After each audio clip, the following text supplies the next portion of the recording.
Welcome back to the channel. If you've been here before, if you're new, welcome. I'm Michael. I'm a 6'8" CrossFit athlete, coach, former professional basketball player.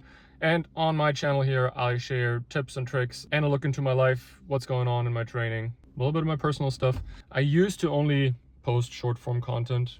I really this time want to try to stay consistent and get one video up per week to help you out, you tall athletes in the CrossFit gym who do not know what to do to get better at gymnastics, improve your strength numbers, and maybe just feel more at home, because a lot of times that's what can happen when you're tall. You feel out of place because CrossFit is just not made for your tall body. Today I want to take this video into a different direction though. I'm going to take you with me to the gym. We have a little bit of a work block to do with a couple of client calls, but then we go train. Today is gymnastics day. I'm just coming back from my most recent back injury, so we're just introducing gymnastics, ring muscle ups, pull-ups, handstand walking again. And after that I want to tell you about the 3 things I actually learned in the most recent recovery journey when I hurt my back during the deadlift workout in this year's CrossFit Quarterfinals. If you are a tall athlete, if you're interested in all this kind of stuff, tips, tricks on gymnastics, strength, but also injury recovery mindset as a tall athlete in the CrossFit gym, make sure you like this video, subscribe to the channel. That would really help me out a lot, and it would give me a little bit of motivation to actually stick with it. The hardest part is not the filming the videos, it means the editing,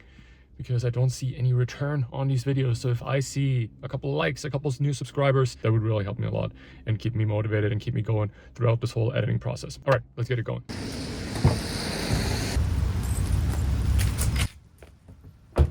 Look.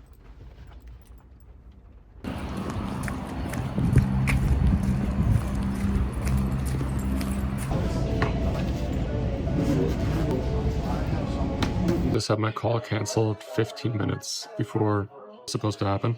Always love that.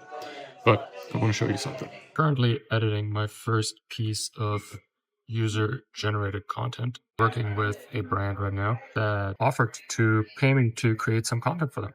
So it's the first time we're doing that, and just putting on the finishing touches on the edits. It's super basic. I'm not a genius when it comes to like CapCut. Man, what's happening to my hair here? Guys, that's why I'm wearing a hat most of the time. I think one thing a lot of people underestimate with this CrossFit and creator thing is how much work it actually is for very little return. So as I said, I've been doing this for 2 years now, and it does not pay the bills. Let me tell you that. I still have to work my agency job. I'm still coaching classes 3 times a week. It takes a lot to not make it very far, but that's also the nice thing about it, I think, because if I would just do it for the money, I think I would start to hate it after a while, because there's like just so much financial pressure, and because there is no return, I still feel like I have that passion to actually help people with the content that I'm putting out there. But maybe that's also because I don't make any money with it so far. Maybe that changes when I actually make money and I have more passion, who knows? But that's just like how I justify it right now. Like, this is actually something I enjoy. It's something I really like to put the hours in. I don't mind working 16-hour days. I don't mind driving back and forth 3 times a day to coach and to record content and to be in the gym. I also picked the perfect footwear for the weather today.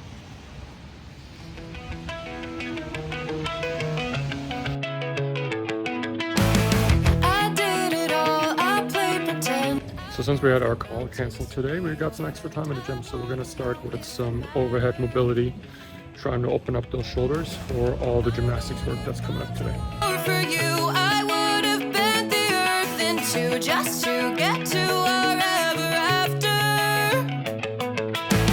Something about this has changed. I wanna feel you close again. Don't let go.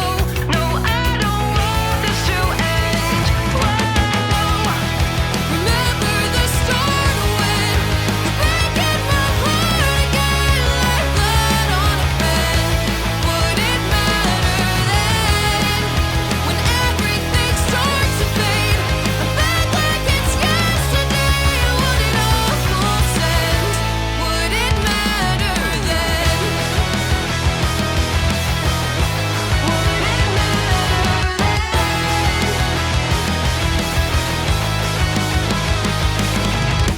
I did it all. I pulled the weight on my shoulders like it was fate.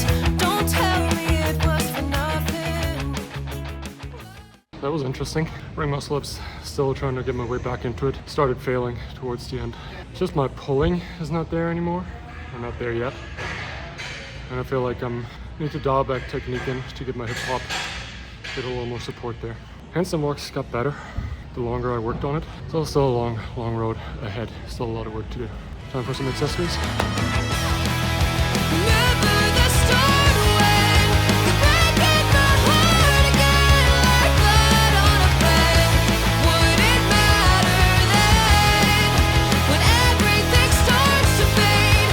Back like it's yesterday, or would it almost end? Would it matter then? Would it matter then? Would it matter then?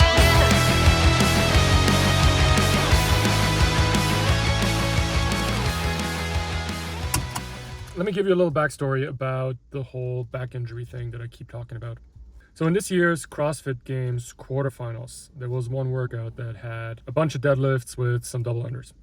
And I kept that workout for the very last day because I knew deadlifts are my weak point. I hurt my back quite a few times already doing deadlifts. So I knew if I do that workout in the beginning of the weekend, I might not be able to do the rest of the workouts. I kept it for last, which was good in a way because I was able to do all the other workouts, and bad in a way because I was already so tired and fatigued that probably contributed to me hurting my back again. The way it happened, it was 3 sets of 10 deadlifts at 225, and in that second set I already felt a little twinge in my back. So I went through the third set of 225, the 2 sets of 275 in singles, everything felt fine. And I actually made it through the first 4 reps or the first 5 reps at 315. That was the last barbell. But after 5 reps, I decided, hey, I need a break because form is breaking down. Let's step back from the bar and pick it back up again. And that's when it happened. I have a little clip here.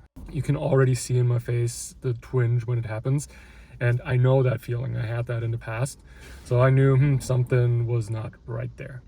Well, the next morning I woke up and I could not stand up straight, which is usually what happens because all those muscles seize up and go into protection mode. I have a condition that's called spondylolisthesis. I have no idea. I call it spondy. Basically, one vertebrae on my lumbar spine like slid forward a little bit. It's like kind of a genetic thing, which puts my spine in almost like a sharp angle. So every time I do a lot of volume with like hyperextension in the lower back, my facet joints basically smack against each other. When it's too much, it's gonna hurt. That's what causes the lateral shift. I do not have scoliosis. I do not have a herniated disc like the Instagram doctors told me all about it. It's basically just inflammation in my facet joints and I have to let it calm down. This time it actually took almost like 5 weeks or 6 weeks till I was like able to get back into normal training again. I think it took 11 weeks before I was able to pick up a barbell again. So it was quite long this time. The only other time when it was this long was when I actually took 3 months or 4 months off CrossFit completely. But yeah, we're back into training. You saw I can do like kipping, gymnastics again. I can do handstand walking again. It is a little tight right now, my lower back, I'm not gonna lie. That's why we're gonna see Dr. Lauren right now. And when we're done, we're gonna pick up Sam from daycare.